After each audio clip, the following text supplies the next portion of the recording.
Hi there, on Virendra Dear channel, I invite Mr. Jeffery Armstrong to educate us and enlighten us about Hindutva.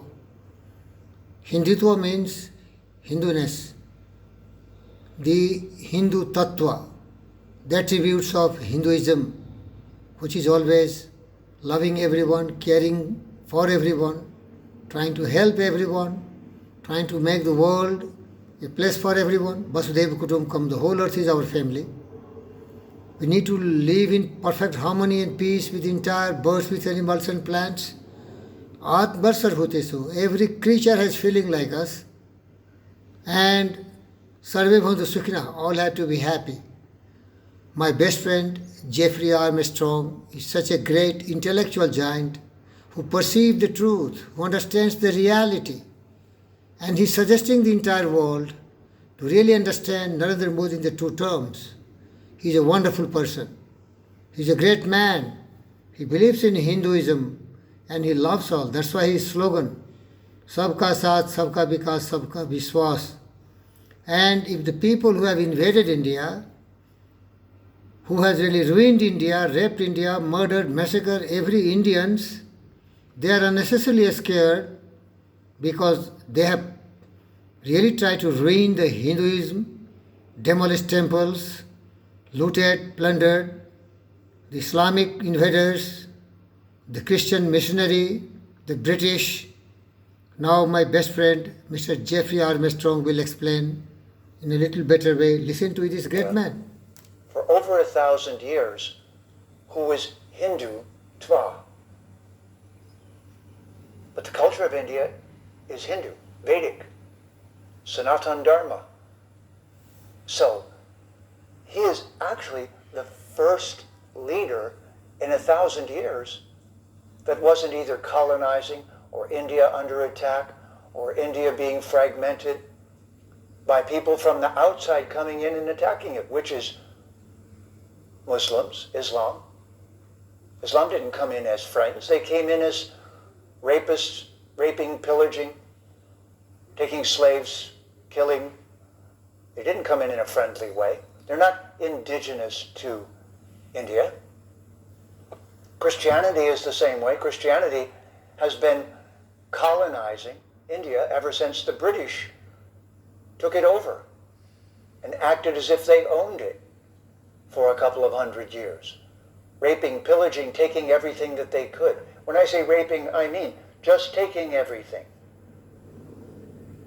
Now that kind of behavior is something one should be afraid of.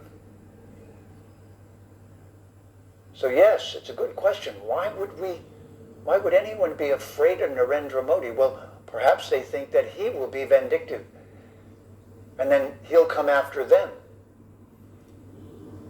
Do we see any evidence of that? No. What do we see? That he's standing for the principles of the culture. Now, should that make people afraid inside of India? No, and why? Because the Vedic culture, the Hindu culture, treats everyone with respect, even if they disagree with them. So Christians are safe in India, Muslims are safe in India, as long as they're not violent and asserting themselves violently. Anyone is safe in India. The philosophy of Narendra Modi is live and let live if you're here to live and let live. Hindutva is exactly that. It sees every living entity in the right way. But I'm prejudiced. I'm Hindutva. Sees everyone as an immortal being who has, if they're peaceful also, an opportunity to follow their own path. And this is the policy of Narendra Modi. He's the first for 1,000 years, which means the prior rulers of India during the time of the British were puppets. They weren't really rulers of India. They were puppets of the British. And in fact, the accusations that Narendra Modi is RSS, well, I'm RSS too. Rashtriya Swayam Sevak, the group of people in India, who worked to throw the British out of their country. Wouldn't you throw a colonizer out of your country? So finally the British were thrown out, but it took a little while for the culture to become truly Hindu again in leadership. So, anyone who's living in India who doesn't want India to be Hindu will say that they dislike Narendra Modi. Now, of course, every human being is perfect, so I can't go down and make a list of everything that he did, and who am I to decide whether it was right or wrong. But I do know his dedication, and his dedication is to support the Vedic Hindu culture and to support all of the other people who are living in the culture of India now and lead them in a peaceful way toward living together. So anyone who has that purpose should not be afraid of Narendra Modi. They should be proud of him. They should be proud that he's so humble and so courageous and so clear and outspoken, but at the same time, he doesn't speak harshly to others and of others, and yet he's dedicated and determined and focused. He's of high character. This is what we hope to see. This is a role model for what we should see in a leader.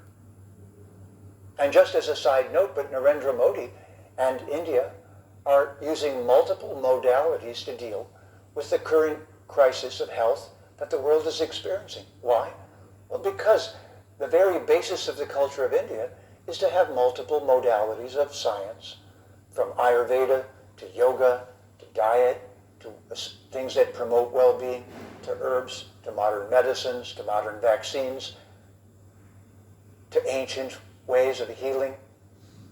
This is the most ancient culture on our planet and the most sophisticated. And it's having a renaissance and a revival. And Narendra Modi is the leader of that renaissance. So perhaps you can imagine who will be afraid of that. Library burners, people of a religious perspective that is violent and wants to force itself upon others, those who are malicious in intention, those persons in Islam and Christianity who will use violence, who will pump billions of dollars into India to subvert its culture, those persons should be afraid. But not just of Narendra Modi, but of any honest, integrous prime minister of a country. And soon, hopefully, since I believe his last term of office is coming, someone like him will also continue the responsibility of what? Of healing hundreds of years of colonial damage, of restoring the social environment in a world gone mad. Hi, so you were listening to one of my best friends, and he has really explained the truth and the philosophy about Hindutva and the follower of such a great principle, my beloved friend Narendra Modi. I really invite the citizen of India, be united, past is past. Let the dead bury with his dead. Forget about everything what happened, maybe Christians, maybe Muslims. Now the time has come when we have to unite together and make our country great nation. Nobody is going to revenge and avenge because they are not that people who did the damage to the country, raped, murdered, massacred, looted, plundered everything. But now this is a different India, a new India. And that's why the slogan of my best friend Narendra Modi, Sabka Saath, Sabka Vikas, Sabka Vishwas.